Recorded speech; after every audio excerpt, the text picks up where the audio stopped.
Et Carl Jung a passé des décennies à étudier l'esprit humain, et il a découvert quelque chose qui a changé tout ce que nous savons sur la façon de détecter les ennemis cachés, les personnes mal intentionnées. Il existe une seule question, une question unique, qui, lorsqu'elle est posée correctement, oblige la personne à révéler sa véritable intention envers vous. Peu importe combien de temps elle a pratiqué son masque, peu importe le nombre d'années qu'elle a passé à feindre, cette question traverse toutes les défenses. Et aujourd'hui, je vais vous enseigner exactement quelle elle est et comment l'utiliser. Mais avant de vous révéler cette question, vous devez comprendre pourquoi elle fonctionne. Parce que si vous ne comprenez pas le mécanisme psychologique qui la sous-tend, vous allez mal l'utiliser. Et une question mal utilisée ne révèle rien. Jung a étudié pendant plus de 40 ans ce qu'il appelait l'ombre, la partie de nous que nous cachons, les désirs que nous ne voulons pas admettre, les intentions que nous dissimulons, même à nous-mêmes. Et il a découvert quelque chose de fascinant.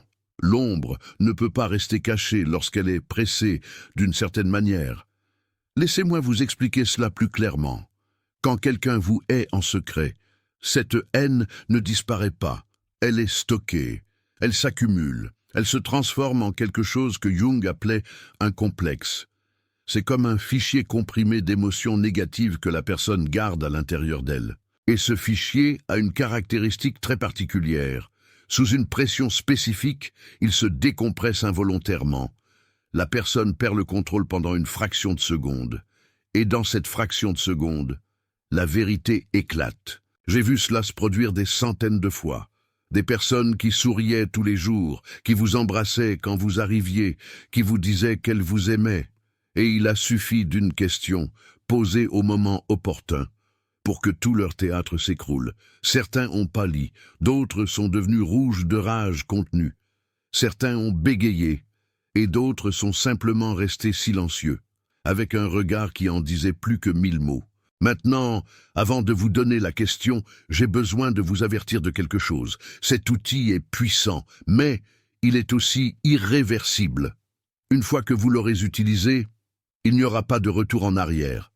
Parce que quand quelqu'un se rend compte que vous avez vu à travers son masque, tout change. Ils ne peuvent plus continuer à feindre de la même manière. Certains intensifient leur jeu désespérément. D'autres s'éloignent parce qu'ils savent qu'ils ont été découverts. Et d'autres, les plus dangereux, commencent à planifier leur vengeance.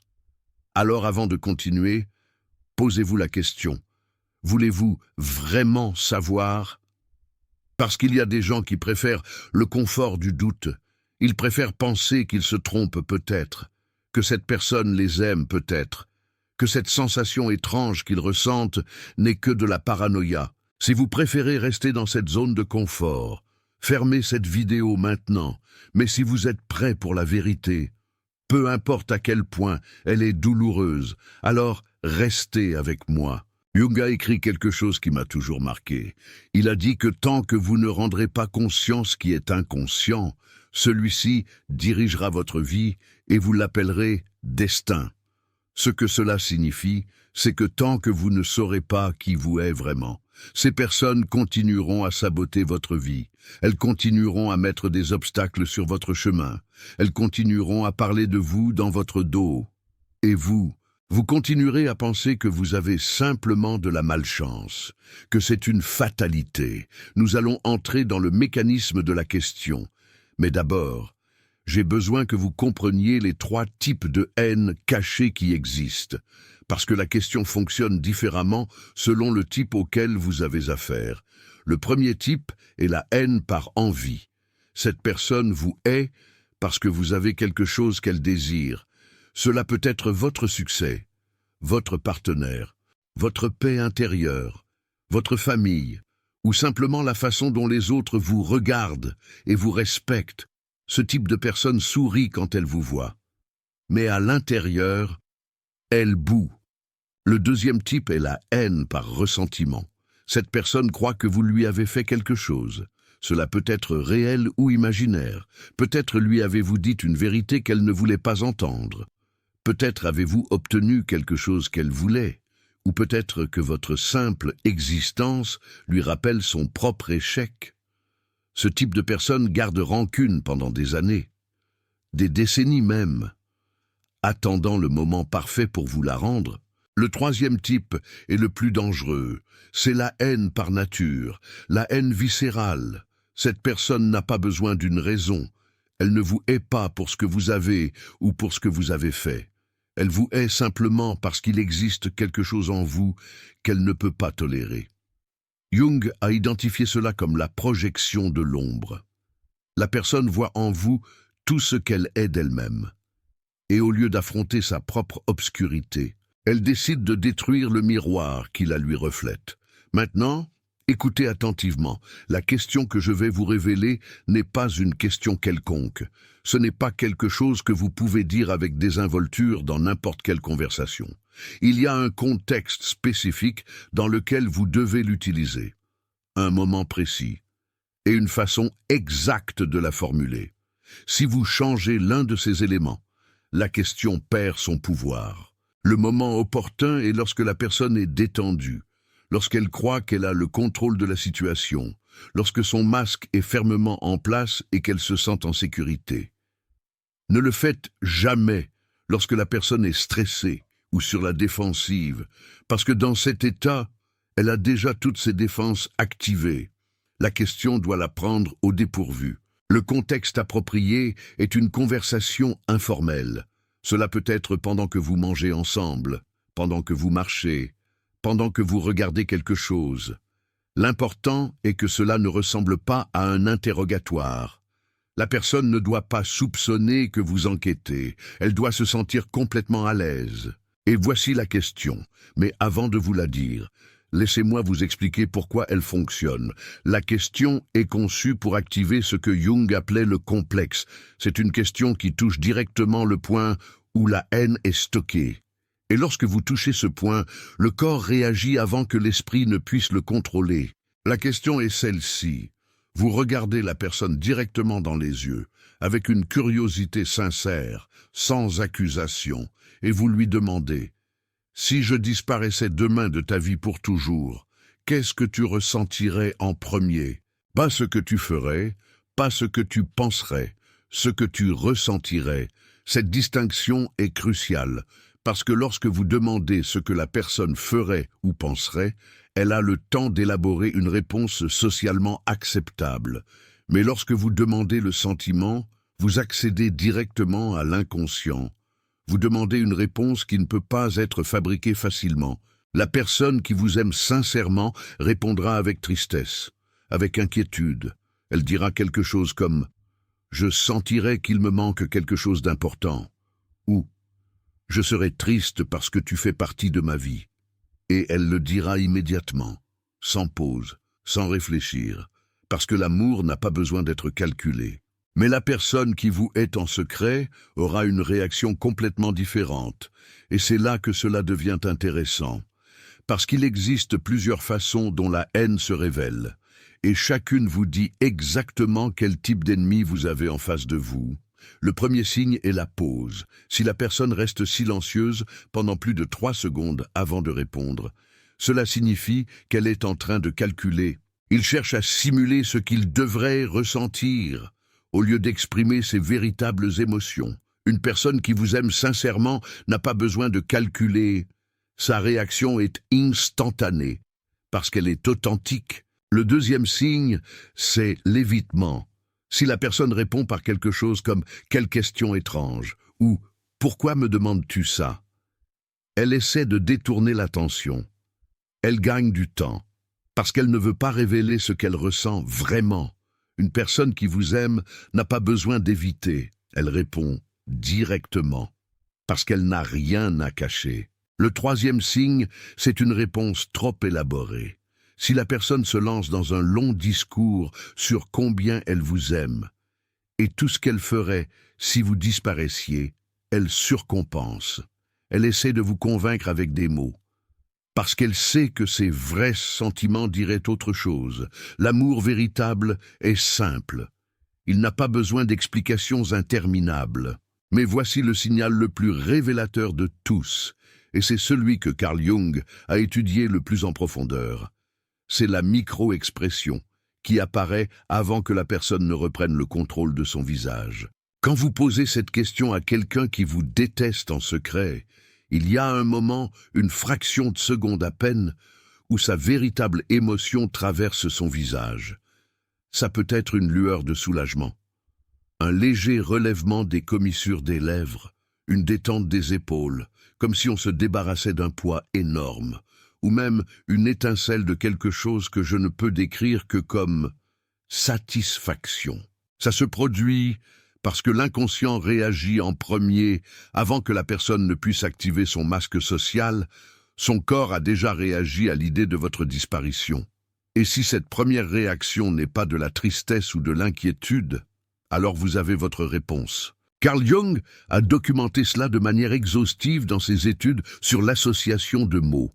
Il a découvert que lorsque vous mentionnez quelque chose qui active un complexe émotionnel, il y a un délai mesurable dans la réponse. L'inconscient a besoin d'un instant pour traiter l'information, et à ce moment précis, la vérité s'échappe.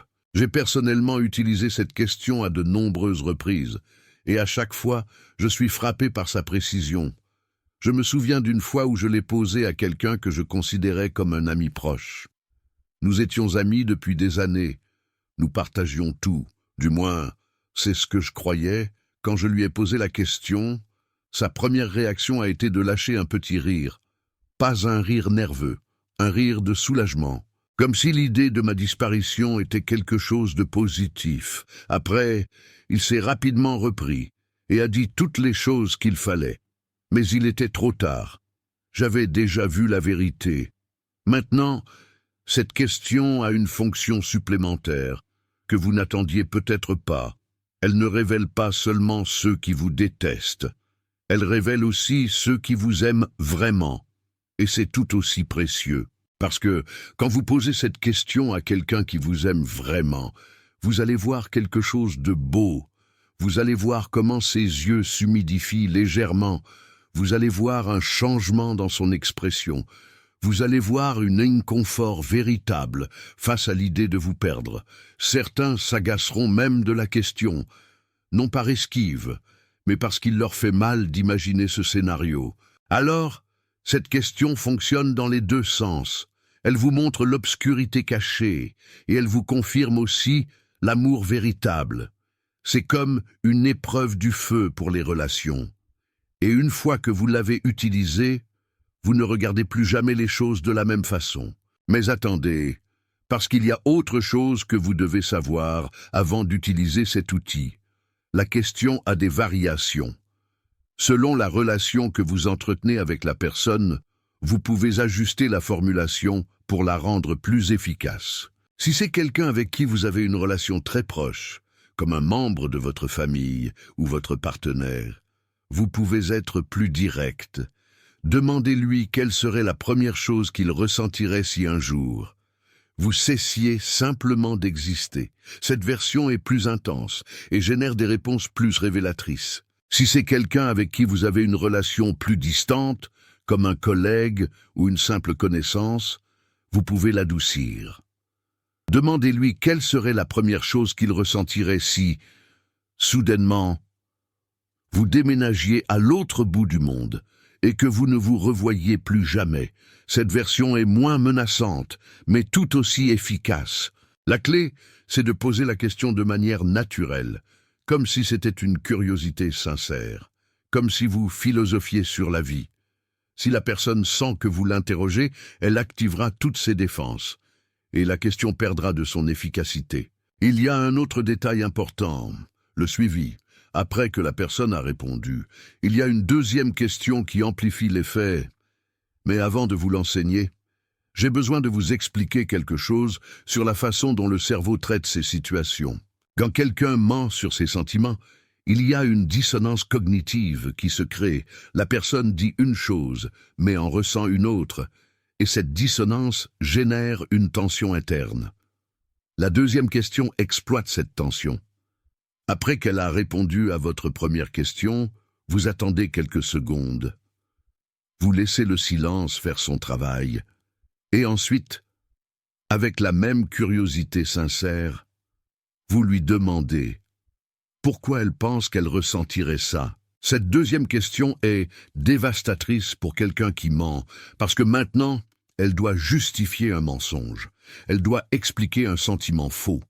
Et quand quelqu'un essaie d'expliquer quelque chose qu'il ne ressent pas sincèrement, les incohérences commencent à apparaître, les contradictions, les trous dans l'histoire. La personne qui vous aime sincèrement aura une explication simple et cohérente. Elle ressentirait de la tristesse parce que vous êtes important pour elle. Point. Elle n'a pas besoin de plus. Mais la personne qui vous déteste devra inventer des raisons. Et les raisons inventées ne sont jamais aussi solides que les réelles. Elle commencera à dire des choses comme « Eh bien, parce qu'on a passé du temps ensemble, et parce qu'on a une histoire, et parce que c'est ce qu'on est censé ressentir. » Des phrases vagues, génériques, qui pourraient s'appliquer à n'importe qui. Carl Jung appelait cela l'incapacité de l'ombre à imiter parfaitement la lumière. Peu importe à quel point une personne s'entraîne, elle ne peut pas reproduire des émotions qu'elle n'a pas. Il y a toujours de petites failles, de petites erreurs, de petites incohérences qui révèlent la vérité. Maintenant, voici une partie cruciale. Que faire après avoir découvert la vérité? Parce que savoir que quelqu'un vous déteste n'est que la première étape. Ce que vous faites de cette information détermine tout ce qui va suivre. Il y a 3 options principales. La première, c'est la distanciation graduelle. Vous commencez à réduire votre exposition à cette personne sans confrontation directe. Vous ne lui donnez pas d'explication. Vous vous rendez simplement moins disponible. Vous répondez plus tard, vous inventez des excuses, et finalement, la relation s'étiole naturellement. La deuxième option, c'est la confrontation directe. Vous dites à la personne que vous savez la vérité, que vous avez vue à travers son masque. Cette option est risquée, parce qu'elle peut provoquer une escalade. La personne peut se mettre sur la défensive, elle peut vous attaquer, elle peut essayer de retourner la situation contre vous. La troisième option, et celle que Carl Jung recommanderait probablement, c'est la connaissance silencieuse. Vous savez la vérité, mais vous ne la révélez pas. Vous utilisez cette information pour vous protéger, pour anticiper ses mouvements, pour naviguer dans cette relation avec une conscience accrue, pour ne plus jamais être vulnérable face à cette personne. Cette option vous donne le pouvoir, sans créer de conflits inutiles. Personnellement, j'ai utilisé les 3 options dans différentes situations, et je peux vous dire que la troisième est presque toujours la plus efficace. Pourquoi? Parce que, lorsque vous confrontez quelqu'un qui vous hait, vous lui donnez la possibilité de se préparer, d'améliorer son jeu d'acteur, de trouver de nouvelles façons de se cacher. Mais, lorsque vous gardez cette connaissance en silence, vous conservez l'avantage. Ils continuent de croire que leur masque fonctionne, et vous pouvez observer leurs mouvements sans qu'ils le sachent. Carl Jung, figure incontournable de la psychologie analytique, avait une phrase qui résume cela parfaitement. Il disait que celui qui regarde à l'extérieur rêve, mais celui qui regarde à l'intérieur s'éveille. Ce qui signifie que, pendant qu'ils sont focalisés sur leur performance extérieure, vous êtes éveillés à la réalité interne. Et cela vous donne un pouvoir qu'ils ne pourront jamais vous enlever. Mais maintenant, je veux vous emmener plus profond, parce que cette question révèle plus que de la simple haine. Elle révèle la structure complète de la façon dont cette personne vous perçoit, et ceci est une information inestimable. Voyez-vous, quand quelqu'un répond à la question sur ce qu'il ressentirait si vous disparaissiez, il ne révèle pas seulement s'il vous hait ou non. Il révèle aussi quel rôle vous occupez dans sa vie. Et le rôle que vous occupez détermine exactement quel type de menace vous représentez pour lui. Jung, toujours lui, a identifié plusieurs rôles que nous pouvons occuper dans la psyché d'une autre personne. Le premier est le rôle de miroir. Si vous occupez ce rôle, la personne vous hait parce que vous lui reflétez des choses qu'elle ne veut pas voir d'elle-même. Quand vous disparaîtrez, son premier sentiment sera le soulagement, comme si un miroir inconfortable s'était brisé. Le deuxième rôle est celui de compétiteur. Si vous occupez ce rôle, la personne vous voit comme un obstacle pour quelque chose qu'elle désire. Quand vous disparaîtrez, son premier sentiment sera celui de l'opportunité, comme si un chemin qui était bloqué s'était soudainement ouvert. Le troisième rôle est celui de source. Si vous occupez ce rôle, la personne obtient quelque chose de vous. Cela peut être de l'attention, de la validation, des ressources, ou simplement la satisfaction de vous contrôler. Quand vous disparaîtrez, son premier sentiment sera la perte, mais pas la perte de vous en tant que personne, la perte de ce qu'elle obtient de vous. Le quatrième rôle est celui de témoin. Si vous occupez ce rôle, la personne sent que vous en savez trop sur elle, que vous avez vu des choses qu'elle préférerait garder cachées. Quand vous disparaîtrez, son premier sentiment sera la sécurité, comme si un fichier dangereux avait été supprimé. Identifier lequel de ces rôles vous occupez vous donne un avantage stratégique énorme, parce que chaque rôle requiert une stratégie de protection différente. Si vous êtes son miroir, la stratégie est de devenir opaque. Vous cessez de montrer les qualités qui le dérangent. Pas parce que vous changez, mais parce que vous cessez de les exhiber devant cette personne. Sans le reflet, il perd la motivation de vous haïr activement. Si vous êtes son compétiteur, la stratégie est de sortir de la compétition visible. Cela ne signifie pas abandonner. Cela signifie que vos succès cessent de passer par son radar. Ce qu'il ne voit pas, il ne l'envie pas. Et ce qu'il n'envie pas, il ne l'attaque pas. Si vous êtes sa source, la stratégie est le vidage graduel. Vous commencez à donner moins de ce que vous donniez avant.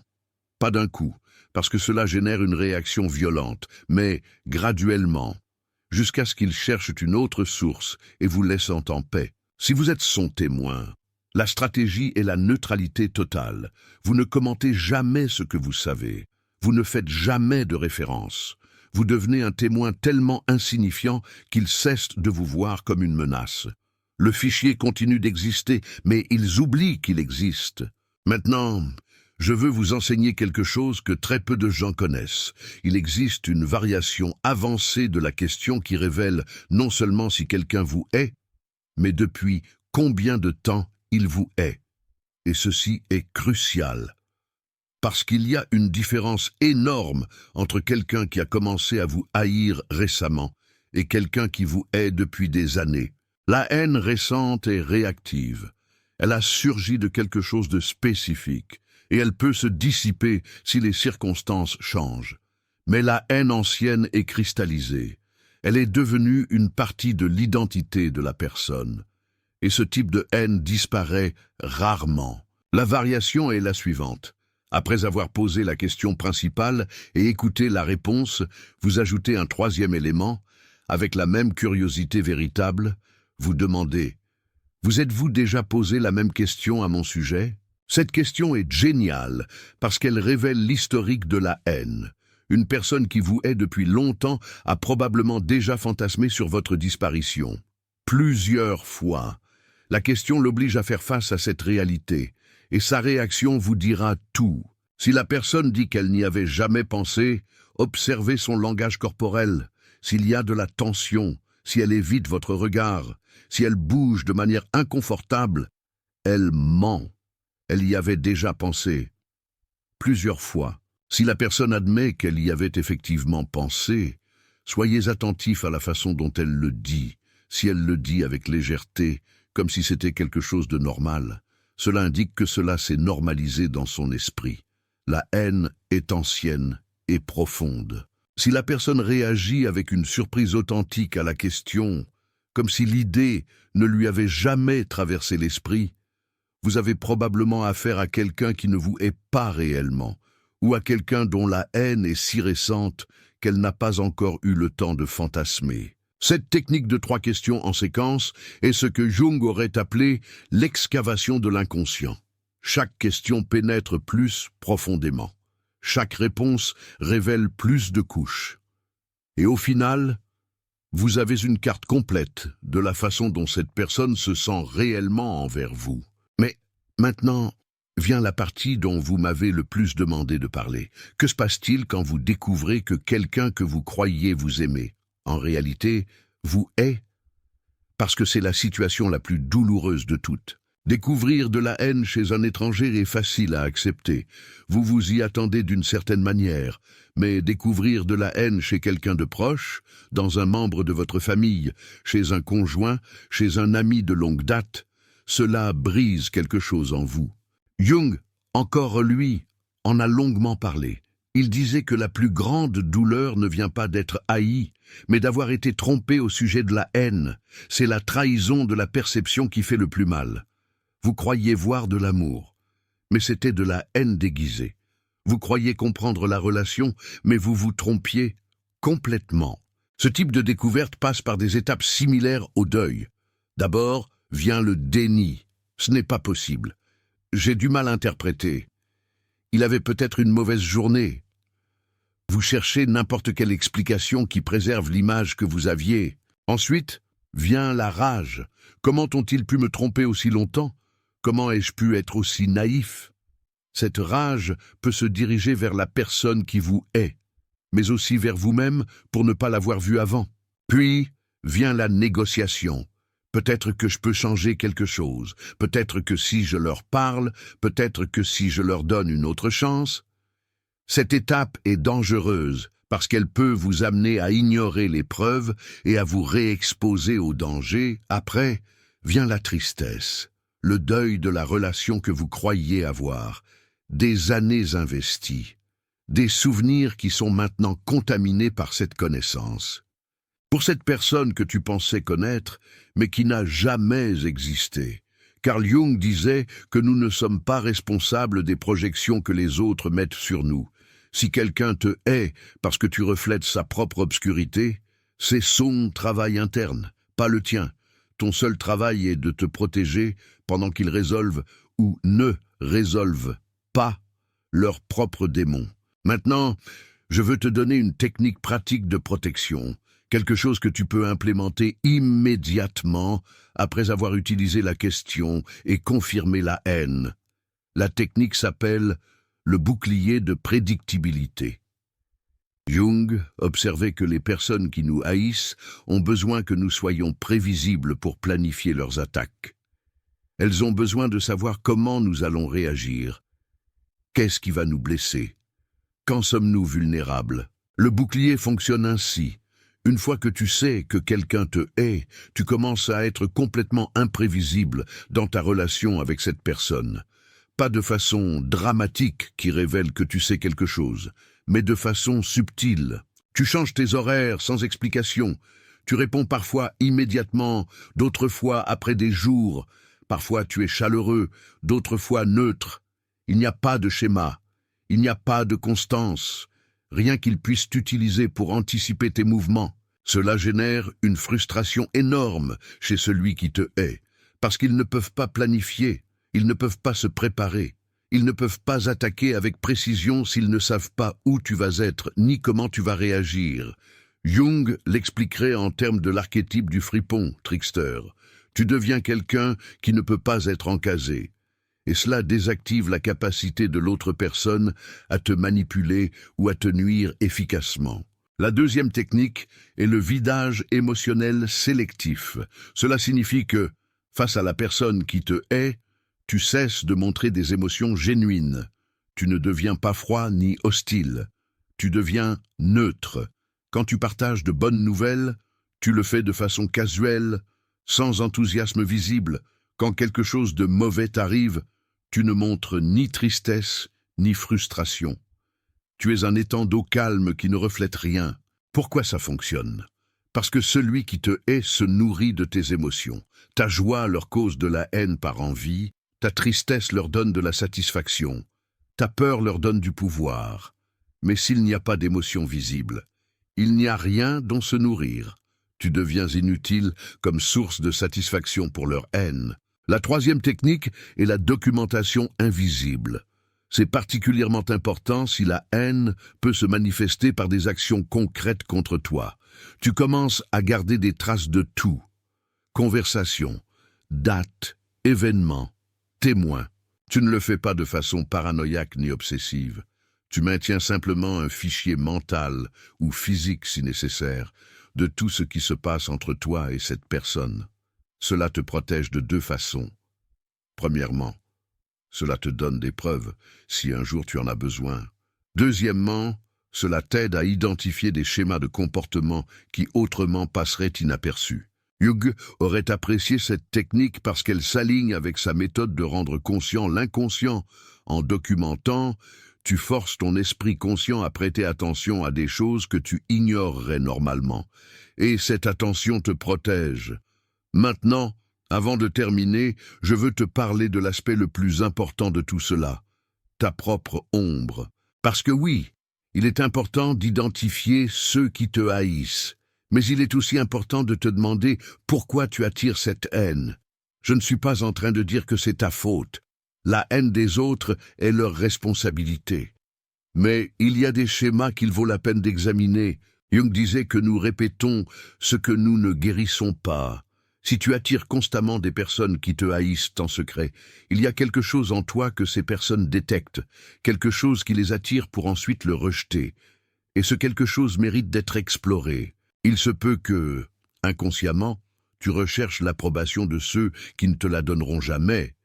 Il se peut que tu ignores les signes avant-coureurs de la haine parce que le besoin d'être aimé est plus fort. Il se peut que tu projettes de la bonté sur des personnes qui n'en ont pas, parce qu'admettre la malice t'est intolérable. Travailler sur ta propre ombre te rend plus difficile à haïr, non pas parce que tu changes qui tu es, mais parce que tu cesses d'être une toile blanche où les autres projettent leurs propres démons. Tu deviens tridimensionnel, complexe, difficile à réduire à un symbole qu'ils peuvent attaquer. Et voici le cadeau inattendu de tout ce processus. Quand tu apprends à identifier la haine cachée chez les autres, tu apprends aussi à identifier la haine cachée en toi-même. Ces petits ressentiments que tu gardes, ces haines par envie que tu nies, ces personnes envers lesquelles tu souris mais au fond, tu souhaites leur échec. Jung croyait que l'intégration de l'ombre était le travail le plus important d'une vie. Et une partie de ce travail est d'être brutalement honnête au sujet de tes propres haines cachées. Parce que c'est seulement quand tu les reconnais que tu peux choisir quoi faire avec elles. Tu peux décider de les lâcher, ou au moins décider de ne pas agir à partir d'elles. Cette vidéo t'a donné un outil puissant, une question qui peut complètement changer comment tu vois tes relations. Mais rappelle-toi, avec un grand pouvoir vient une grande responsabilité. Utilise cet outil avec sagesse. Pas pour détruire des relations, mais pour te protéger de ceux qui te font vraiment du mal. Tu viens d'apprendre quelque chose que la plupart des gens ne découvrent jamais. Une technique que Carl Jung utilisait pour comprendre la psyché humaine, et qui est maintenant entre tes mains. La connaissance que tu as reçue aujourd'hui peut t'épargner des années de souffrance avec les mauvaises personnes. Si tu sens que ce contenu t'a ouvert les yeux, considère soutenir ce travail avec un super thanks. Ce n'est pas seulement un soutien économique, c'est une déclaration. Tu dis que tu valorises l'information qui te protège, que tu veux que ce type de contenu continue d'exister. Chaque super thanks est un message clair que la vérité importe plus que le confort. Maintenant, tu as les outils, la question principale, les signes à observer, la deuxième question de suivi, les variations selon le type de relation, les techniques de protection et la compréhension profonde de pourquoi tout cela fonctionne selon Jung. Ton intuition a toujours su la vérité. Tu avais seulement besoin des mots corrects pour la confirmer. Maintenant, tu les as.